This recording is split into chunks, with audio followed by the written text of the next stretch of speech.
My grandmother had dementia. Should I help her cast a ballot? My grandmother had relatively advanced Alzheimer's disease and hearing loss. At 97, she's still present enough to recognize her loved ones and enjoy our company, but it's becoming nearly impossible to communicate with her. In the 2020 general election, she obtained an absentee ballot, and immediate family members, including me, helped her fill it out.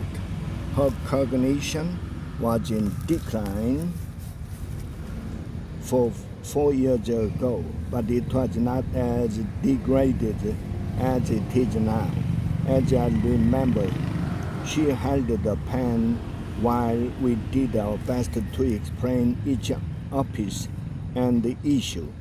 If there was any confusion, we would tell her how we voted, and she would do the same. Is it unethical to help her vote again this November?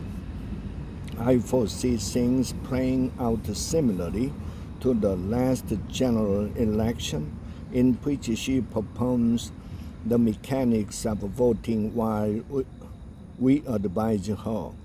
Though she's not exactly an ideologue, my grandma had always been a voter. Before her illness, we were familiar enough with her political opinion to be reasonably competent about whom and what she would vote for.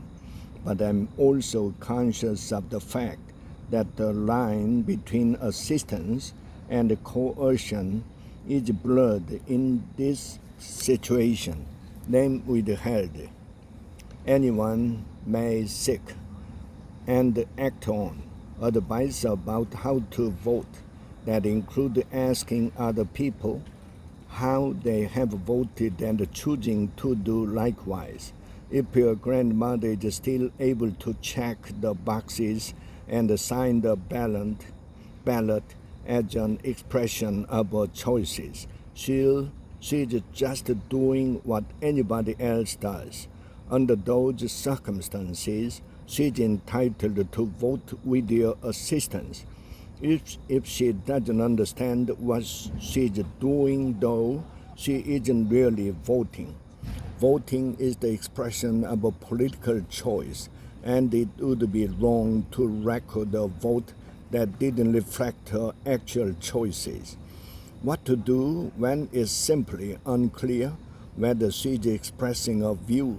Various states exclude citizens from voting when they are under guardianship or have been judged to be incompetent, but it won't do to shut out people with mild cognitive impairments.